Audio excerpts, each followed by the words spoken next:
Reverend Josh had a great message on Sunday about gratitude, and I wanted to continue that theme because I think gratitude can be such a generative energy to create good and change in our lives. It's such a powerful catalyst, and I want to start with a story about Joan Borshenko. You may have heard of her. She's a psychologist who writes a lot about healing and wellness and spirituality. And she used to live in Colorado in a small town outside Boulder. And she wrote about her experience one morning as she was out for her morning walk and just sort of blind to all the beauty that was around her. She was about to drive to Boulder to undergo a breast biopsy. And so as she was walking, in her own words, she said, "I was reviewing the menu of calamitous medical possibilities that might materialize. As my mind slid into well-worn patterns of awfulizing, it gathered momentum." She said she was rudely awakened from her toxic reverie by a searing pain in her hindquarters. She'd been completely oblivious to the approach of a large German Shepherd dog who consequently bit her in the butt. So then her mental movie started to go to visions of her in the Boulder emergency room, getting stitches in her butt and getting injected with huge doses of tetanus and rabies vaccine. And then, of course, she'd have to miss her biopsy and have to endure that on yet another day. So she darts into the bushes to check what she is sure is a huge, massive, gaping wound and realizes that the skin is unbroken and there's just a tiny little red welt there. And I quote what she said, "Suddenly, the entire scene seemed hysterically funny to me. The dog was transformed from a nasty beast into a divine messenger. Wake up, you silly human. Feel the sun on your face and the wind in your hair. You're alive and the world is beautiful. The mountains are magnificent and the day is young. There are endless possibilities to experience and worlds to create. I was overwhelmed with gratitude for the gift of life." Oh, and the very grateful ending to this story is that she then did go to Boulder for her breast biopsy and it turned out to be negative. I love this story because it's a reminder to me of what is it going to take for me to get out of my story of my fears, my doubts, my worries, and move into a space of gratitude. I have found that whenever I start focusing on awfulizing or fear or worry, that it helps me if I can focus on gratitude and shift into thinking all about all the things in my life for which I'm grateful. Johannes Gossner said, "To speak gratitude is courteous and pleasant. To enact gratitude is generous and noble. But to live gratitude is to touch heaven."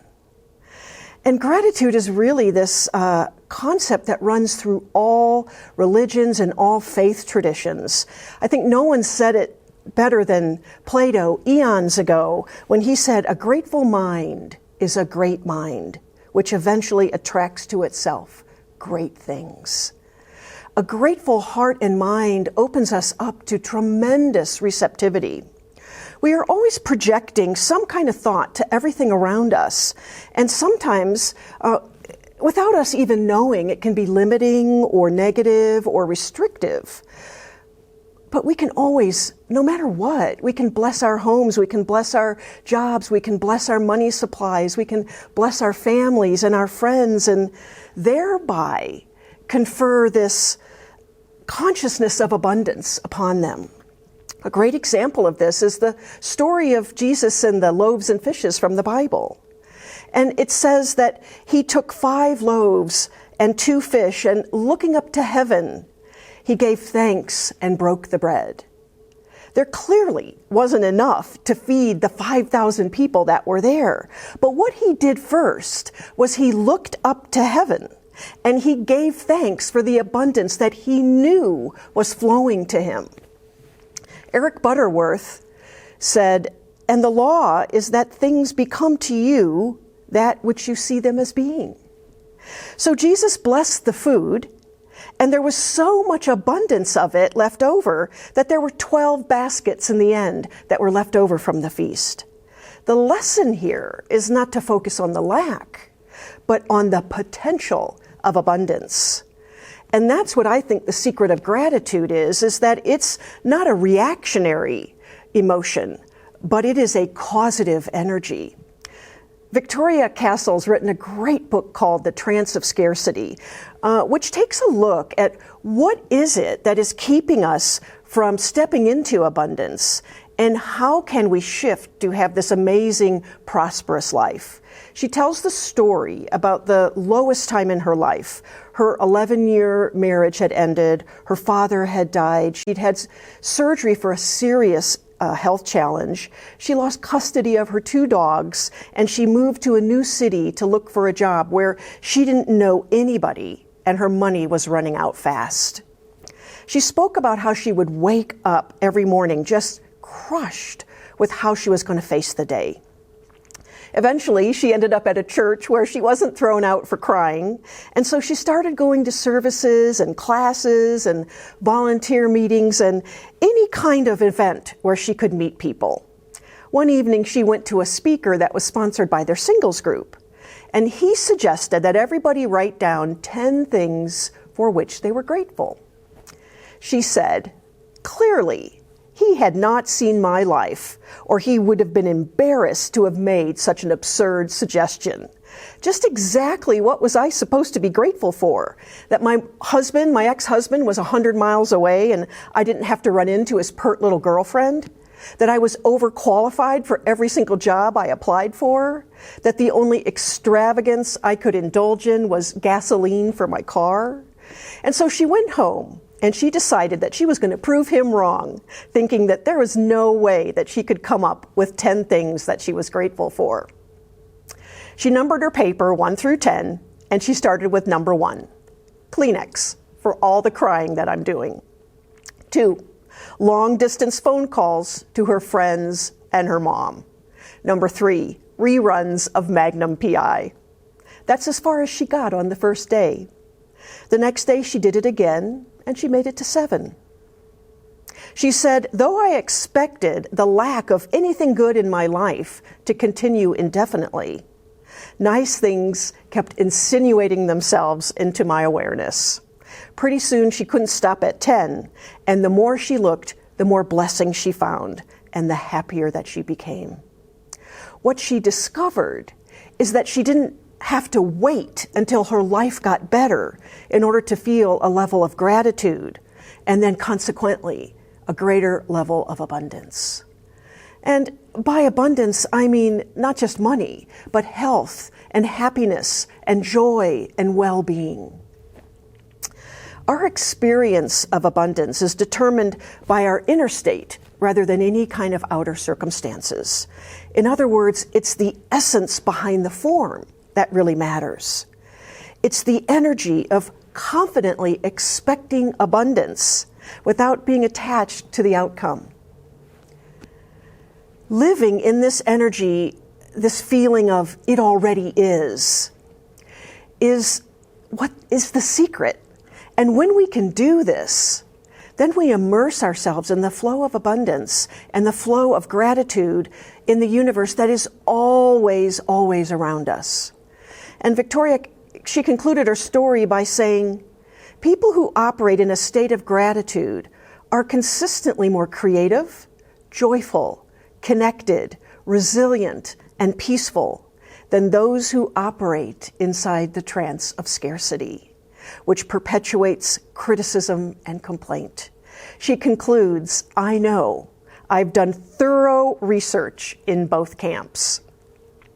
And this all reminds me of a really extraordinary experience I had, maybe I think it was 18 years ago when I was visiting Japan. And I was on my way home from doing a meeting for geologists in Taroko Gorge, which was in the middle of nowhere in Taiwan. And we connected back through Tokyo, which is where I had grown up during my elementary school years in Yokohama, Japan. And it was the first time since then that I had been back to visit. And so one day we went to Meiji Shrine in Tokyo. It was a really cold January morning, and as we walked down the gravel path into the shrine, it was just this incredibly peaceful atmosphere. And there weren't that many people around. It was just my wife, Tracy, and I. And we were just among a handful of visitors to the shrine. As we approached the entrance to Meiji Shrine, there was this enormous display of sake barrels. And these were gifts or offerings from the different sake manufacturers all over Japan. And they were displayed in this huge, huge wooden rack that stood outside the temple. And I'd been in sort of a funk that day. I was, I think, about a year sober, and it was the first time that I had gone without a daily meeting in my recovery. And so I was feeling a little bit sketchy, and I was really kind of moping about the fact that I couldn't drink Japanese beer. And then I see these big barrels of sake, and it just put me into a tailspin. You know, and what was so interesting about that is that when I was drinking, I couldn't stand sake. So it was just an indication sort of where my alcoholic mind was sort of hovering. And so as I moped through this silent, beautiful temple, I was only obsessed on the fact that I couldn't drink Japanese beer and sake. And I was really working myself into this tremendous victimhood consciousness. And so as we walked into this temple, in the main courtyard, there was this beautiful, ancient, huge tree. And it was a prayer tree. And people would come to the temple and they would write their prayers on wooden plaques, and then they would hang those wooden plaques on this tree. And several times a day, the priest would come out of the temple and circumambulate around this tree, just holding in consciousness all these prayers and hopes and dreams as they would sort of elevate up into the universe. You know, now, interestingly enough, I'm still here in my own private funk in my head, and I haven't shared any of what's going on with my wife, Tracy. And as we approach this tree, she sort of zeroes in on one of the plaques. Now, there's thousands and thousands of prayer plaques on this tree, and most of them are written in Japanese. And as I move forward, I see that the one that she's standing in front of is one of the few that's written in English. And I began to get goosebumps as I read it, because what it said was, "I wish I continue to stay sober in this lifetime, one day at a time. Neil H., Dublin, Ireland." I just had to laugh at God's sense of humor and the timing of it all. And it completely shifted me from this state of feeling like there was nothing in my life to be grateful for, feeling like a victim, into a space of profound gratitude. Gratitude for sobriety, gratitude for my life, gratitude for my job that allowed me to travel to Japan, gratitude for my wife who was zeroed in on this one single prayer that was so profound to me. And gratitude for all the blessings that I was enjoying in my life. So many amazing things have happened in my life since that time. And what I realized is that appreciation and gratitude are such profound causative energies, and they can change and transform our life. I now understand the law of attraction behind the power of gratitude. When I'm resonating in gratitude and appreciation, then I can sense and feel the appreciation and harmony of all life that's always around me. I realize now that gratitude is a causative energy. It's the art of turning everything into a blessing. And so I want to just end with this beautiful affirmation by Ernest Holmes. And so I just invite you in this moment to take a deep breath. Just close your eyes. And I'll share this affirmation by Ernest Holmes before we move into prayer. I turn the dial of my thought into the sunshine of my life, into brightness and laughter, into the joyous presence of the radiant Spirit. I lay aside all anxiety, all striving, and let the law of divine love operate through me into all of my affairs. Joyfully, I anticipate greater abundance, more success, and a deeper peace. Gratitude wells up within my heart for all the blessings I am now receiving. And so it is. So as we just settle into this knowingness right now,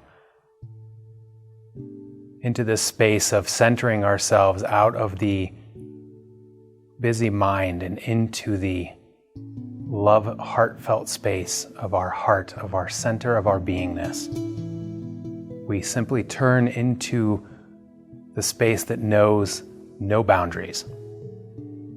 The absolute, the totality of everything, the completion of all things, and yet the unfoldment of everything. All that is, all that was, all that will ever be. We simply allow this to be our awareness in this moment as we turn and recognize and realize how much is readily available in the creation of everything. For there is no place where the mighty power of God, of essence, of all, does not touch. There's no one, there's no thing. Absolutely everything is the culmination of the unfoldment, the collaborative effort of revealing what is. It's this space, this knowingness, this connection to the grander scope of everything that we tune into these vibrations, these frequencies that uplift us into a space of remembering.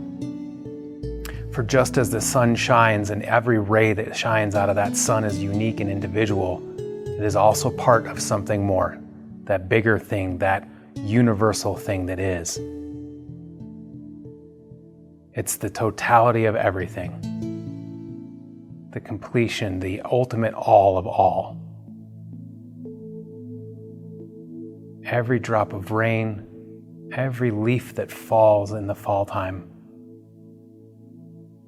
every new growth that comes forth in the spring, every grain of sand, every drop of water, every molecule of air, everything that we can possibly name, identify, and experience through all of our senses. And even more than that is this thing that we call life, is this thing that we call God and Spirit, and all the other names that we call it. The I am. I am any number of those things, and I am me right here, right now, and you are you, and yet we are one. One with the absolute, as the one and in the one and through the one. For I know that as I breathe the molecules of air that we've already identified as so much more, we are also a part of that air, contributing to it, being a part of it, flowing with and through and around all of it.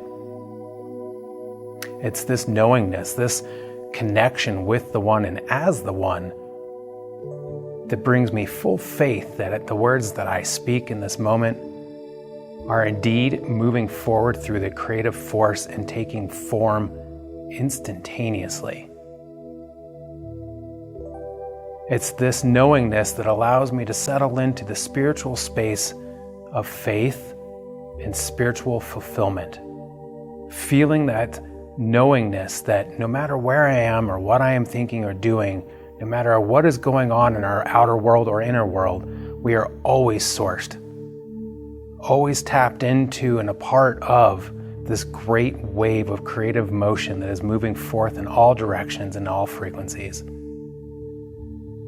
And so as I experience these things and I experience what looks like a unique ray of light or a unique being around me that might be somehow different, I also see the mirror reflection of who I am and what I am and everyone and everything. And this is spiritual fulfillment as I live each wakened moment, recognizing, feeling, and expressing God in all that is and all that I do.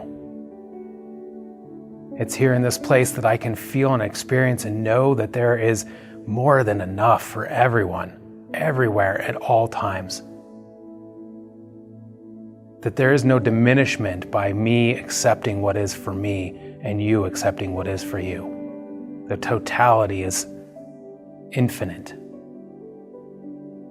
So we allow this infinite to wash us, to bathe us with all that we need in any fashion, way, shape, or form, bringing forth the highest and best for us in this moment, revealing our next best move for us individually and for humankind and for all that is beyond humankind.